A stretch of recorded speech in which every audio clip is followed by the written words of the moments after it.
Hey, what's going on, everybody? It's the Hammer from the Rugby Rant podcast show. And we're coming at you full throttle this fall. And it's going to come to a huge head in November. I'll get to that in a second. But in that full throttle mode, we're bringing rants, we're bringing interviews. We got a bunch of stuff loading up and ready to go.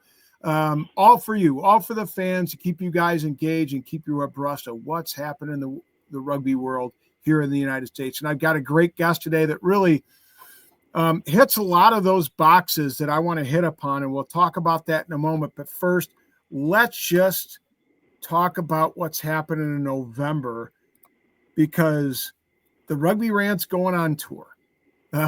It's a one-stop tour. It's happening in Chicago at Reggie's downtown prior to the All Blacks Ireland game, being put on by my guy, Norm Smythe. And it's Scott's coming into town. We have the Dan and Sheila Falcon coming into town. TJ Olson's coming into town. And we're going to get a bunch of people on our podcast remote from Reggie's. And we're hoping to get this sucker streamed so that everybody that wants to catch it can, either the day of or later on. But if you're in Chicago and you don't have a ticket and they're hard to come by, come down to Reggie's. You can watch the game from there. You can stay all day. It starts at 9:00. It goes all the way into the evening. There's going to be live music. There's going to be the Rugby Rant. There's going to be prizes. There's going to be a lot of stuff happening. Reserve your table because, if you don't, you might be locked out of that one too. So you want to make sure that you get involved because it's going to be an absolute banger. So with that being said, let's get to the task at hand. We've got a special guest, as I mentioned. It's none other than Seth Smith, hooker for the former Houston SaberCats. We won't talk much about that, but he's got some great endeavors that we'll catch on the back end of our interview. Seth, first of all, how the heck are you, mate? I'm doing good. How are you doing? Oh, I'm killing it, man. I'm looking forward to, we've had a great summer and early fall with a lot of test match rugby. As of the recording, of course, I'm sure you and your mates at Life, you will probably be watching the women's final that's happening this weekend. Yes, sir. I mean, there's some awesome rugby. I mean, Kildoon, holy cow. She is a player, dude, an absolute player for England. I mean, there's some very exciting rugby going on. And you got to love the front row play, especially out of England, right? I mean, you've got Bottingham, you've got Cohane. I forgot who their tight head is, but man, as a front rower, you got to love the kind of rugby that you're seeing from the women in the World Cup.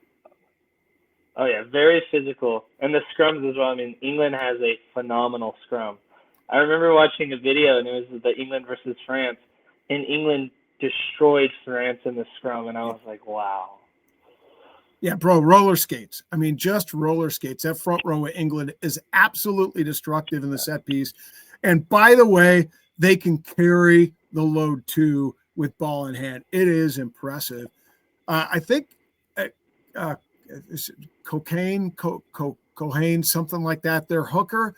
I think she almost got an intercept pass and ran away with it. It was, against New Zealand. It was pretty impressive. She's, man, immense. But we're not here to talk about the women this time. We're here to talk about something, Seth, that you're involved in. So first of all, before we get into that, let's just break down this young man right here for a kid are you 21 yet? I am not. Still 20. He's still 20. He's a young man, but he has had a proper rugby education. And I'm just going to break that down for you. So for people that don't know Seth, they will know him after this interview. So first of all, Seth is joining us because he is the honorary chair of the Yellow Rose Sevens Showcase. We'll get into that a little bit, give you some dates, give you an idea of where and how you can find it. But I want to talk about Seth. This guy comes from a wrestling and football background, but at the young age of 11, he saw the game of rugby and said, yeah, that's something I want a piece of. And he's been developing his rugby skill set from the Katy Barbarians to the SaberCats homegrown pathway as a U20 player to the USA 20s. He is the youngest capped player in MLR history and the youngest player in MLR history thus far to make a finals appearance. And he'll talk about this later, but he's also right now studying at Life. Did I miss anything? No, I mean you basically hit all the really important points. Yeah, I mean, like, and there's so before we get too far away from your CV and kind of what you've been up to, I know you've done some tours with the U20s. Can you just real quick talk about your experiences with the U20s and what you've done with them? Yeah, so it was pretty cool. So last year I got selected, and we went to Canada. In British Columbia, we played Canada twice as like our qualifier for the Junior World Trophy, and so we ended up beating Canada both games, and then got to come back home for about 4 or ABC 5 always days. beat Canada, bro. Exactly, always beat Canada. And so I went back home for like 4 or 5 days, and we were back out to North Carolina. We had like another week-long training camp, and then we took a flight out to Scotland, and that's where we played the Junior World Trophy. We won our first 3, and then we actually lost the final to Scotland. But the environment in Scotland and just being a part of the USA U20s and being able to do all that was super cool. I mean, I got to meet a lot of really great guys, and like I played with the likes of Dom Bisag. You know, he's been starting with USA for the last year. Like Rand as well, he got his USA call up last year. He's still trying to get in the mix with everything like that. So it was a great group of guys and a lot of great rugby that was played. I mean, really, when you think about it, again, we'll talk more about your career, but I don't want to stray too far away from this while the iron's hot. I mean, quite frankly, guys like yourself, guys like Rand Santos, guys like Dom Bisag, and we could name others. I mean, you guys are really the individuals that when the United States was awarded the World Cup, the guys that have that opportunity ahead of them. I mean, you're going to be that ripe age of 27 or 28 when the World Cup comes to our shores. And that's about when front rowers from the United States really hit their stride, right? So, oh yeah. I mean, if you look overseas, like what I've kind of noticed is a lot of hookers have like, I guess you could say like their peak or their prime at like that 28 to 32 range is kind of what I've seen. So I think in 2031, I will be like 26 because I'll be 26, 27 because I'll be 22 this upcoming World Cup. And then I'll be right around the like 26 range. So hopefully I got 3 World Cups in me, but first I got to make it on USA. So like you said, we're just going to keep building towards that. Yeah, get that first one, get that first cap, and then have your mind set. I've heard this from several guys. It's like, yeah, the first one's nice, but the toughest one is the one that comes after that. The one comes after that, right? Because you got to stay focused, got to stay on your game, right? Exactly. I mean, with all the hookers that USA has had, I mean, like with KP, Shiloh, Caleb Geiger, I mean, there's even more to talk about. A lot of these guys are, you know, they're like 28, like they're in their prime right now. So it's going to be very hard for me to get up on par with them as a younger guy. But I love the competition, so I'm excited for, you know, what's going to happen these next couple months. 100%. That's the attitude we need. Somebody that's hardened, that's grizzled, that's chomping at the bit to get us opportunity. I can't wait to see it happen, mate, because you are that next gen that is going to be hopefully on that team, you know, when the World Cup comes to our shores and I'm a freaking old-ass man. Well, I'm already an old-ass man, but I'll be an older-ass man. Not an ass man. Don't confuse me with Kramer. All right, so nevertheless, let's talk about why Seth is on. He's doing a whirlwind tour. It's almost like when Tom Cruise has a new movie comes out, he does the tours and goes and does all the night shows. Seth has been doing the podcast to promote a big event that I think needs some recognition, and that is, as I mentioned, the Yellow Rose Sevens Showcase. And just so people are familiar, this is a new CRC automatic qualifier. We'll talk about what that means in a bit. It's happening on February 28th and March 1st in Houston, Texas. I assume it's SaberCat Stadium. So that was the plan, but with Houston shutting down, I think we're still working out something for a new field. But I mean, the grass in Texas is very nice, so wherever we end up finding it, it'll be perfect. 100%. So it's good to know. So stay tuned, folks, for more information. We'll talk about where you can get that information here in a moment. I just want to mention, because we're going to be tapping into this, the vision of the Yellow Rose 7 Showcase. And this is the first time the showcase has been put on as a qualifier. It's to grow the connection between grassroots and professional rugby. So as we get into that, you're the honorary chair of the event. How did you come to be involved with this showcase event?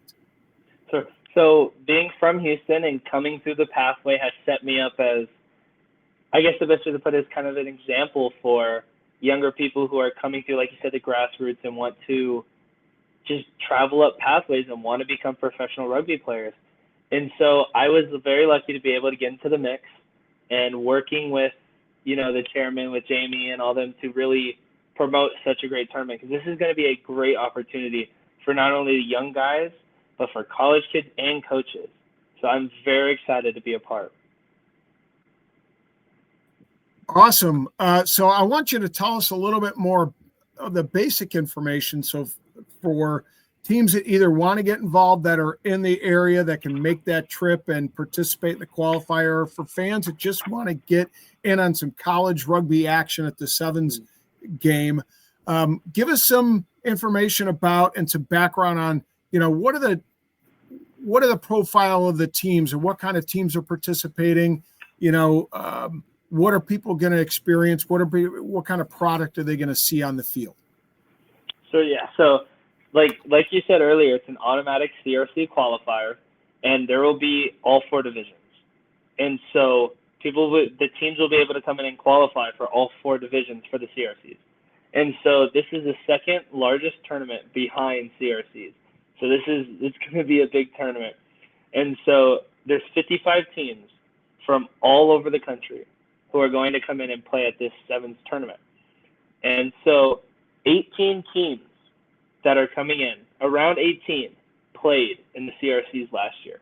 So this is going to be a very high-level Sevens tournament, which has me super excited, because I used to play a little bit of Sevens. Now, I might not look like a Sevens player, but I used to play a little bit of Sevens. But yeah, so I mean, like the likes of Indiana, they've already committed to come play at this tournament. So that says a lot about the teams that we have coming in. There's more teams just like them who are going to be coming into the Sevens tournament. Yeah, and you talk about Indiana. They just played Lindenwood last weekend in 15s, but Indiana has a great program at NCR. They're one of the top programs, especially in Sevens. I mean, let's not forget some MLR compatriots of yours, Peyton Wall, Noah Brown, both come out of that. And of course, a young man that I coached when he was knee-high to a groundhog, literally, is Will Chevalier, is right now in Chula Vista training with the Sevens program. So, I mean, of course, you got Luke Gross, who's an American 15s legend, and you've got Nikki Taylor, who came from Lindenwood program, both coaching that program. I mean, they're not just an up-and-comer. They are a rock star in NCR, for sure. They very much are. Yeah. So, do you have any idea, like, what are some of the farthest away states? So just so, anybody listening out there might have an idea of, hey, yeah, we could join in on that. We're not too far away. Yeah. So, I mean, we have teams from the Northeast, and I mean, so like the likes of like Pennsylvania. I know we're in talks with a team from Boston. So we have teams from all over the United States who are going to come in and play at this tournament in Houston, which is super exciting. Because, I mean, it's basically going to be a national tournament. You know what I mean? Just right below CRCs. And then it's a qualifier for CRCs as well. So you come play at this tournament, your team does good, you play well, you qualify for CRCs. And so, and on top of that, you get the showcase, which we'll touch on in a little bit, which is one of the things I am most excited for, being a young guy who was able to go pro through an academy setting. But yeah, there's teams from all over the United States who are going to be coming.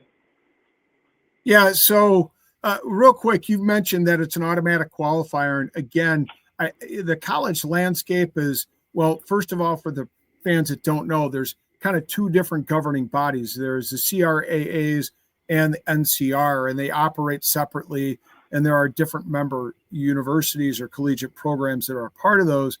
And CRA is run by USA Rugby, but NCR is used to be Nestro, the small schools. So let's talk about, NCR. Let's talk about that automatic qualifier, what that means in the collegiate landscape. How does this CRC national event, or how does this fit into the CRC national event that's being held, I think, April 24th and 25th in Boyd's, Maryland, which is, by the way, where the Old Glory plays.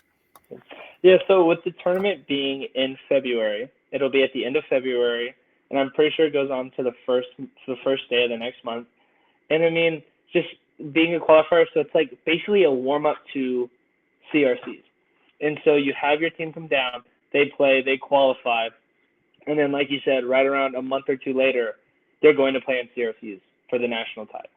And so it's going to be super big for teams to come in and it's like a preseason game. You know what I mean? Like they will come in and just have some fun, play some great footy, and qualify for CRCs. 100%. I think that's an important piece. Is this automatic qualification, the ability to prepare for the national event in Boyd's, which is awesome to see, and quite frankly, NCR's really embraced sevens as it should. There's an opportunity an iron to strike there. I want to talk a little bit about this idea of a showcase. Can you explain again for folks that don't know what that means, and again, how it fits into the vision of the Yellow Rose Sevens? Yeah, so what I think is the most cool thing about it is, so the showcase will be happening while the tournament is in breaks, and we're still integrating whenever the showcase is going to be within the tournament. But being a guy from Houston, I never really got recruited from teams up from the Northeast or the Midwest or in California and Washington, because these schools didn't know about Texas guys. You know what I mean? And so now you're allowing these coaches to come in to coach their sevens teams, to prepare for the nationals. And now they get to recruit players from Texas, Louisiana, Oklahoma, all the states that are close to Texas and even beyond. And so now they get to come in and prepare their team to go fight for a national title. And now they get to coach. Now they get to coach and find diamonds in the rough that they never would have knew about. And so that's the whole part of the showcase that I love so much about it, is now it's opening up opportunities for coaches to find these young players, but it also gives the players a chance to show themselves in front of college coaches that at a school they could potentially go to. And you're talking about high school players, right? These are high school and youth.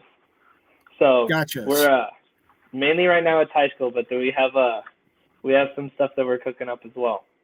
You got some plans, you got some schemes. I hear you. I love it. I think that's important to recognize, Seth.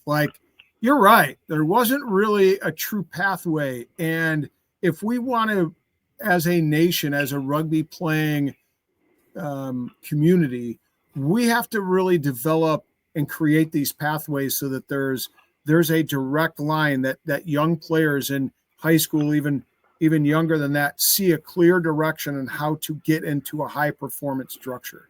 And I think it's true too, what you also said in that, I know big time programs, you're at Life. My son went to Lindenwood, that sometimes Americans don't really get seen, perhaps over and above some of those kids that are coming from rugby rich nations. And so providing college coaches with that opportunity to see some of these young, talented players, that's the way we're going to see kids get into 15s and 7s, particularly 15s Rugby World Cups in 2035 and beyond that, right? Well, exactly, because it's giving, like I mentioned, it's giving these players opportunities to talk to schools and to be in front of schools that they've never probably known about, and these coaches didn't know about these kids. So now you're opening up opportunities for more rugby teams and for places for these kids to go to, these youth players to go to. Because I mean, if I didn't know about schools or not even overseas, it's schools across the country, and then now I get to play in front of schools across the country, and they didn't know about me. Now they have a chance to recruit me. And so now, instead of me just going to a smaller school in Texas, now I have a chance to go to Pennsylvania. Now I have a chance to go to Indiana. 100%. So, sorry, I'm having some technical difficulties here, Seth. Jimmy, Joe, I love that idea. I love that pathway. It's great to see it. And of course, I think one of the other great things about the event, if you check it out on their Facebook page, that's Yellow Rose 7 Showcase on Facebook, it's pretty clear that there are some commercial partners. Can you just tell us about some of those commercial partnerships that are being developed in conjunction with this showcase?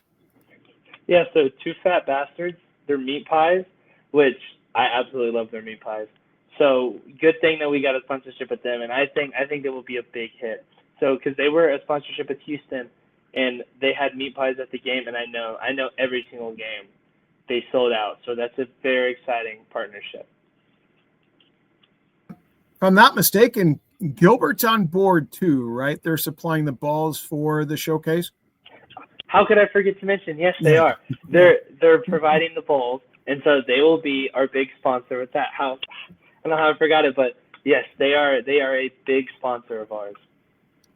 Yeah, I'd love to see it. I mean, of course, Gilbert is the standard by which almost every rugby comp is using their balls.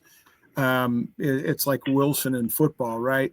Yes, so it's played at the highest of levels, and you love to play with those Gilbert balls when you're playing youth footy with a size 3 or whatnot ball. So we have the commercial partnerships is interesting, and not to get off on too much of a tangent, but probably way back when, this is probably when you were, oh man, you might have been knee high to a groundhog yourself. But when the Penn Mutual Sevens was going on in Philadelphia, and Nestro was running that, they had some great commercial partnerships, and they really made use of that. Here's what I'd love to see is showcases like this that are regional. And, you have a couple showcases regionally that if you go and a team performs well, top 3 or top 4, that you have an automatic qualifier, but then there's a qualifying process. If you then go to a couple other smaller like qualifiers, if you perform well, you can get into the big dance, right?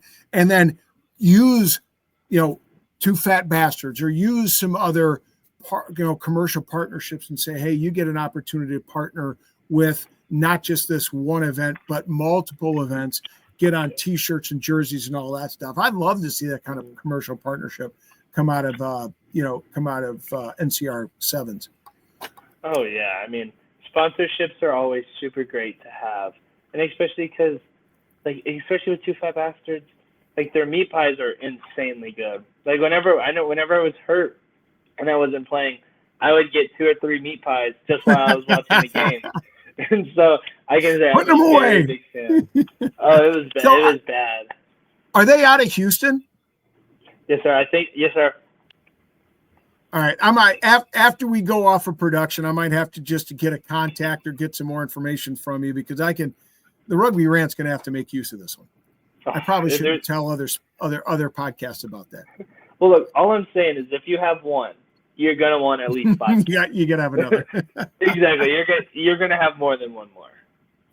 Right.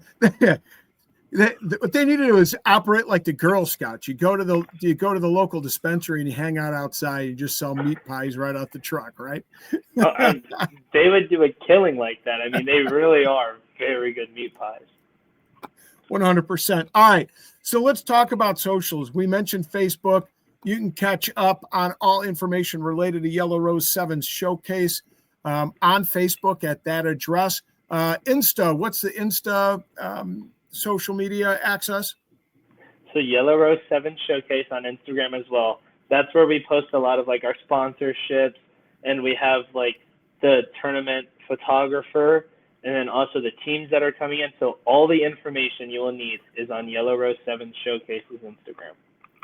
And don't forget, folks, that's 7 with an S, the number 7 with an S, then Showcase with another S. So that's Yellow Rose 7's Showcase on Instagram. And, is there an opportunity for sponsors to jump in if they want to throw their hat in the ring, or other teams to jump in if they want to throw their hat in the ring? Oh, definitely. I mean, we're trying to create, the second largest tournament behind CRC. So whoever wants to come hop on board, we are very glad to have you. That's awesome. I love to hear that. What about TV viewing? Will there be an opportunity to watch this showcase for somebody that maybe can't see it in person but wants to see the kind of quality of comp and see perhaps, what are some of the top teams in CRCs? Yes, there will be. There will be a live stream that will be going on during the tournament.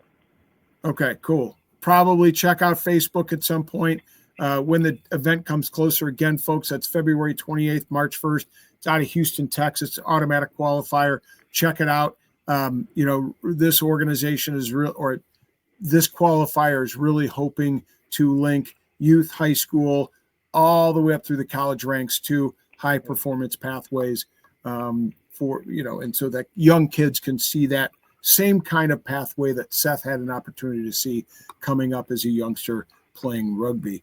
Let's turn our attention, if it's okay, Seth. I want to talk about you a little bit more, but more specifically, kind of where things are at with you. I'm sure, having come from the Houston SaberCats and been a stalwart in their program, not just their junior program, but their senior program now for the last couple of seasons. And we know that the SaberCats decided to pull out and close shop, if you will, in the MLR. We don't know what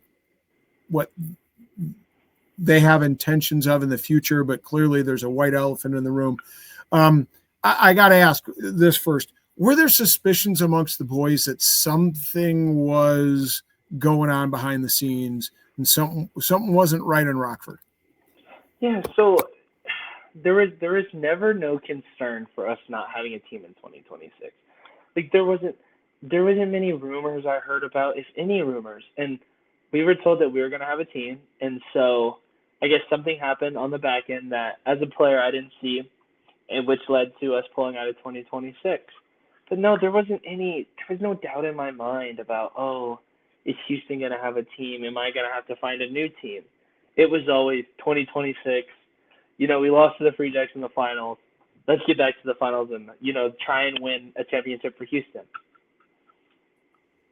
So, yeah, and, with that in mind, like I know that, again, you're a life guy. We'll get into that in a minute, but one of my son's good mates is Emmanuel Albert, of course, who is a teammate of yours in Houston. Everything I saw from E-Man on socials was that he was training, man. He was getting himself right and staying fit and ready to go, getting hungry, to get back and play another season and get back to that final game. So I know how hard you guys were working down there and getting ready for the next season. I got to ask, how did the lads find out that this was the end of the road for the Houston SaberCats? Yeah, so I'm pretty sure all of our, experiences were the same. Like we all got calls from the head coach and from staff that saying, hey, we're not going to participate in 2026. And then obviously we all saw the Instagram post. So we did know beforehand, which was nice to be told. I guess it's not nice at all, but it was cool to have a little bit of, I guess what the best way to put it is, a little bit of time to process what's going on before it was officially announced. Because, it was, we got called, me and my girlfriend were at Ross because I was trying to find a belt for work. And I get the call from Potes, and that's whenever he told me what was going on. And I remember I just looked at her and I was like, we need to get out of here. I'm trying to go home. I got practice in a little bit. It was so hard to process everything. And then after practice, that's whenever they officially announced that we weren't going to be in 2026. And it definitely hit hit hard. Like you said, coming through the pathway, I was with Houston since I was 14. I started playing U18's Academy at 14. My senior year, I played the Academy while also playing with the men's team, and then got my call up to be with the SaberCats. So I've been with this organization for almost my whole rugby career, if you really think about it and you really look at it. I've been with them almost my whole rugby career. And then now they're not going to be in 2026. Well, I can feel for you, my guy. I know what it's like to play for a club and only know of one club, and how much heart and soul and how much of yourself you put into that, not just your own work, but also relationships and to, the investing in the community and getting involved in team activities and things like that. And it's got to be just a devastating news. Were you guys told in person? We were not, because everybody was already dispersed. We were all like I was already in Atlanta, and some of the boys were already overseas, because a lot of boys have international duties, so they were already gone. And then I'm pretty sure the boys back home that are still in Houston now were probably told in person, but yeah, we were just all over the world at that point. Gotcha. So on the back end, 2 questions. So do you have an official cap from having played your first ever test? I mean, I shouldn't say test, that's reserved for internationals, but first ever, official match with the Houston SaberCats. Do they do that in Houston? No, I wish. I really wish. Oh, wow. Okay. I would have it. Okay. I would have it framed. I would have it framed yeah, of course. in my room. I mean, they're so cool, but we do not. Well, just saying, the Hounds. Every new guy that comes in, first time to play for the Hounds, they get an official cap. It's pretty slick. It looks good. And they make a big deal out of it. It's nice. Trust me, I've seen them. They're very nice. Yeah, they do it right. They do it right. So in all honesty though, so moving forward, was the plan for you always to go back to life and play in the fall semester, to play your rugby there and get some training, and get some, more playing time with Life University's program? Yes, sir. Oh, it definitely was, because last year was my first year, and then I came back this year. And this year, especially with Blake Bradford, the USA Scrum coach, I mean, him really running the show here. And then Coach Lucas, he was LA's SNC. And so we really have a depth of coaching experience here at Life. And the ARP is basically another pro season outside of the pro league. It's a little, it's not going to be as high as MLR, but you definitely play some. This Saturday, we played Tomas Caceres, the Miami's or the former Miami lock/back row, plays for the USA Eagles. And last year, we played with Alex Mon. He played on our team, and I know since USA qualified, a lot of those guys are going into the ARP now. So we're going to be playing a lot more USA Eagles and a lot of ex-pro guys and current pro guys. So I always knew that to better my chances in the MLR for each upcoming year, I need to go find a high level of rugby to play. And so I ended up staying at Life.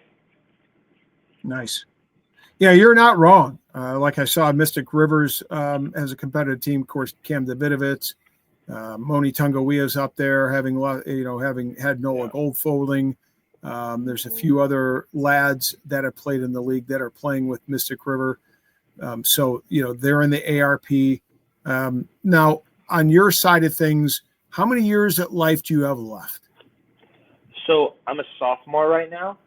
So Okay. I want to go for my master's in business association. So probably around 3 to 4 more years, I'm assuming. Well, I want to take summer classes as well, so it might be a little shorter, but it's kind of in that range. Gotcha. And are you going to be allowed to play, are you going to be allowed to play if a team comes calling with an MLR team and then play next fall with Life? How does that work for fans that don't know? Yeah, so because the season in the MLR kind of ends in June, late June, early July-ish, depending on however they did the season this year, because with all the teams folding, they're going to have to find a perfect little window for the MLR. But yeah, I don't have to report here until really early August. So by the time the MLR is done, I have a couple weeks off, and then we're rolling into rugby here. Nice. So you have an opportunity to, it's always good to get different experiences playing for different coaches, getting different advice, especially as a front row forward, just honing and tweaking your skill set and your scrummaging ability, because it is such a technical position. Oh, yes, sir. I mean, especially because I was working with Poete Human. I mean, we all know about his track record as a coach. And then getting to work with Blake Bradford, the USA Scrum coach. So I get the former Springbok coach for the men's side, you know what I mean? The big dogs. And then I get the USA national coach as well. And so I get best of both worlds. Right. Now I'm going to put you on the hot seat here for just a moment. I'm springing this question on you just out of the blue. So bear with me, but I got to ask this question because we've talked about coaches that you've played for, that you've learned from, that you've honed your skills with. Obviously, as a hooker, it's not just being in the scrum. There's a component there, but there's a technical piece, of course, and the other set piece, and that is line out.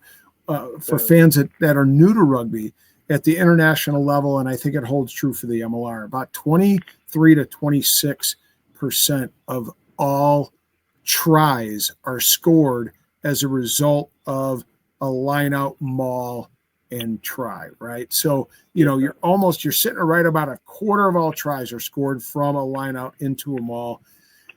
And so line out throws are critical importance. So I'm going to throw this at you. I'm curious. I got to know. So you're a free agent. There are 7 teams that are still in the league. And I'm sure you know and have lined up against a number of hookers that are on other teams.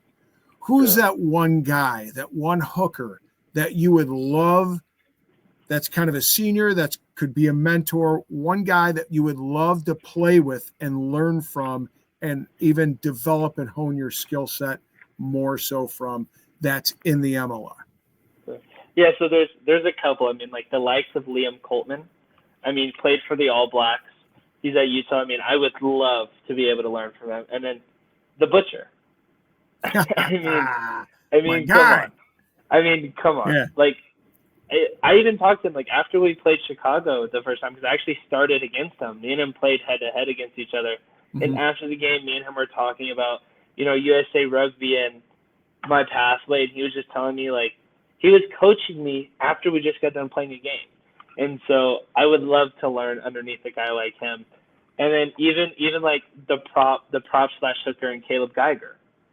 I mean, with him being able to play both, with me being primarily a hooker, he can teach me everything that he likes to scrum with as a prop for whenever he scrums with hookers. And then he can teach me what he likes to do as a hooker, scrumming with props. You know what I mean? So there's a wealth of experience in the MLR, and there's so many guys that I would love to learn behind. But those are really 3 that I could really learn behind. Dude, you've done your homework, bro. You've done your homework. Liam Coltman, he was a monster last year. Just an absolute monster. Hitting dimes down the middle of the line out and then taking them and rolling balls and scoring some serious tries. And of course, you can't beat Butch. I mean, that man is class as class can be. He's one of my favorites, and I could totally see him doing that. Be willing to teach you, be willing to teach that next gen, knowing that he wants to turn over that jersey, hopefully, to somebody like yourself, to represent our country. So that's awesome. Love to hear that stuff. I got to dig deep on this last question here, just about your experiences. Obviously, being from the Houston area, you kind of have a unique experience in having, as you mentioned, going from playing in youth with the SaberCats, coming all the way through that pathway into the academies and the U20s, and then going into the seniors. I just want to pick your brain. How might the loss of the Houston SaberCats impact the high performance rugby pathway in the Houston area? So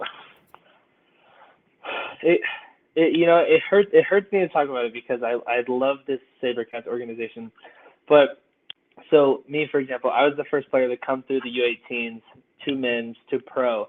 But from our men's team, I know last year there were 6 players that were signed from the men's team.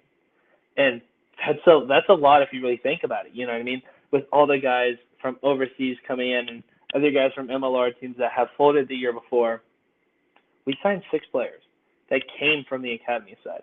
And I know a lot of the guys I played with were doing the U18 stuff, and they were fighting. Like, we had a couple guys go from U18s to the men's club, trying to work on to become a SaberCat, trying to work through the pathway that I worked through. And so there's going to be that loss, the loss of these kids who have been fighting so hard to play with the U18s, to play with men, to then play pro, who wanted to come through the pathway. Because at games afterwards, I will have all these high schoolers and youth players coming up to me, "Hey Seth, how'd you do it? What'd you do? Like, I'm joining the academy team soon. I'm so excited. Like, will you be helping us out with this?" And so there is so much buy-in from these youth and high school players who wanted to be in that pathway. And so now with Houston, folding, we lose the U18s, we lost the men's club, and then now we lose the professional team in Houston. So it definitely is a very big shot to Houston, like as a rugby whole and as a community. But it's just, it's definitely devastating. Oh, absolutely. I think it's devastating to the rugby community as a whole in the United States, unfortunately, because we don't really have a Southern, a team in the Deep South anymore, with NOLA gone and, Dallas going away years back and, Austin before them and Miami leaving this year and Houston leaving. I mean, there's that dearth where there's some really good rugby. And there's, I know Texas Rugby Union, shout out to a couple of my guys down there who are in that organization, do so much, and it's a huge swath of youth programming that's going to, there is a loss of that opportunity, as you mentioned. So one last question for you, Seth, and then we'll let you get back to your studies there at Life University. And while on that note, of course, Life plays in the CRAAs, and so you played in a high-level collegiate competition where it is a 5 to 6 days a week. You're rolling with the boys. You're doing something, whether it's S&C or being on the training pitch or being in a game. But you've also been in that high performance pathway associated with an MLR team. You've trained and played as a senior, of course, with the Sabercats. For kids that are up and coming, what are the differences between these two pathway experiences? So I'll talk a little bit about Life, and what I have come to love so much about Life is we all, like, the culture of Life between the DC, the varsity, and the club. We all come together. We're one big family, and it really is a professional environment. Blake does a very good job. Blake and Lucas do a very good job of running the program. You know what I mean? Like, it reminds me a lot of Houston. The way practices are set up, the way that they run things. It's a very professional setting. And I think that is a testament to why Life has been so successful, is because it's ran properly. It's a properly ran program who has done big things in the past. And I see the future for Life just keep getting brighter. I mean, they lost, like, for college, they lost in the 15s national championship to Cal, but they got there. You know what I mean? Like, it's a step towards building still. And, like, you can always build, you know what I mean? And so they just do a very good job, and they do such a great job of running this professional setting for college kids and guys who want to play high-level rugby. Like, whenever I talk to anybody, like a youth player who's coming up to want to play in the pro leagues, it's you go to those schools that will develop you. Like, it might be hard to play your first year, it might be hard to play your second year, but by your third year, you're a starter and you're one of the best players in the country. And so that's what I think. Life does such a good job of developing players to become great professional rugby players. Yeah, 100%. Sorry, I was just actually looking up because I think it makes some great points, not just about Life, although I got to tell you, Life is a class organization. It's a class university. It's a class program in CRAA, no doubt about it. I mean, they've won sevens national championships. They've been extremely competitive in the 15s national championships. I think Cam Dolan won a national championship in 15s with Life back in the day.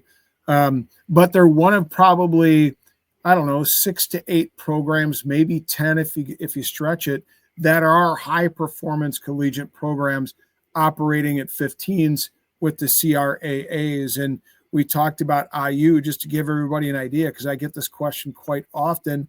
And I don't want to dig too deep into the weeds here, but like Indiana just played Lindenwood last weekend, 71-3 was the score. And it just gives everybody an idea. And Life beat Lindenwood last year, by the way, right? It was a very competitive match. But Life beat Lindenwood last year. And they run neck and neck. That just gives you an idea of kind of that difference in 15s between the CRAA programs and where they're operating versus some of the NCR programs. And it's not to dismiss the NCR programs and IU. They're great. It just, as you said, there's a bit more of that high performance training environment on a day-to-day basis, right, Seth? Yes, sir. I mean, even if you look at like some of the guys who are in USA U20s, and I know they did U19s, there's a lot of players from Life. Like I played with two of them. Whenever I did U20s, I played with two of them, Jordan Vassell and Logan Ballinger. That's three Life guys who played on USA U20s together. And then I know there was a couple boys this past year, because there was no U20s, they did U19s. I know there was a couple boys who played on USA U19. And so Life is developing players to play for their national team. Yeah, 100%. It's great to see. And, whether it's the academy pathway programs that are existing on our MLR teams, or whether it's these high performance pathway programs, either NCR or CRA, kids, if you're listening and paying attention, you could probably reach out to Seth on socials. How will they get a note to you on social, Seth, if they want to ask you some questions about your process and about your advice as, somebody's experience going through that pathway? Yeah, so on Instagram, _Seth. If anybody has any questions, I'm so open to talking about my story and helping players really find what they want to do. You know what I mean? If you want to be a professional rugby player, I can talk to you and I will help you. I'm very open because I have so much passion for rugby and I have so much love for the game. I'm willing to help. And Seth, I love that. It's great to see that kind of passion manifest itself into somebody who really wants to help the next generation, the next youth. Again, I always saw it as you always want to turn that jersey over, whether it's a Life University jersey or a U20 Eagle jersey or a senior Eagle jersey. You want to turn it over to the next generation and know that it's going to be held with the same esteem, reverence, and honor, and done, and held with the same amount of respect that you held it with. And I know that just like Butch is looking to give you advice and help you develop, I know you're chomping at the bit to give that next generation an opportunity to do the same. But Seth, it was awesome talking with you. I really appreciate you taking time out to talk about the Yellow Rose 7 showcase. Again, for folks that don't know, that's February 28th and March 1st in 2026. It is a CRC automatic qualifier, going to be in Houston, Texas. Stay tuned on details and socials. That's Yellow Rose 7's showcase on Instagram and Facebook, Yellow Rose 7 showcase. Again, 7s with an S, showcase, new word. And check it out. Stay abreast of what's going on. Seth, first of all, I want to thank you so much for joining me in the Rugby Rant. We have to do it again sometime. Hopefully, it's with a new MLR team that you're showing your skills. And I wish you all the best with Life University, except when you play Lindenwood. Sorry, I had to throw that in there, mate. But I wish you all the best, and I appreciate it. And all the best to you and Jamie Uton when you guys are running this tournament in the spring. So thank you. I really appreciate you getting me on the podcast and let me talk a little bit of rugby. Let me rant about rugby and a little bit about myself. And so thank you for letting me get on. I love it. I love it. Maybe we'll get to talk again up here in Chicago. Maybe it's maybe week after week. Maybe it's just a couple times, but hopefully we get to see you again and have a good chat about footy. Yes, sir. Sounds good to me. All right. Good luck to you, mate. Thank you very much for joining, folks. And that'll wrap it up for a great conversation with Seth Smith and all about the Yellow Rose 7 showcase. Don't forget to continue to join the Rugby Rant as we get more rants going on and we get more interviews, great interviews like this one with Seth Smith of Life University, of Eagles U20s, and hopefully beyond. And don't forget to join us at Reggie's in November if you're in Chicago. It's going to be an absolute gas. That being said, we aim to grow rugby one fan at a time, and we'll see everybody at the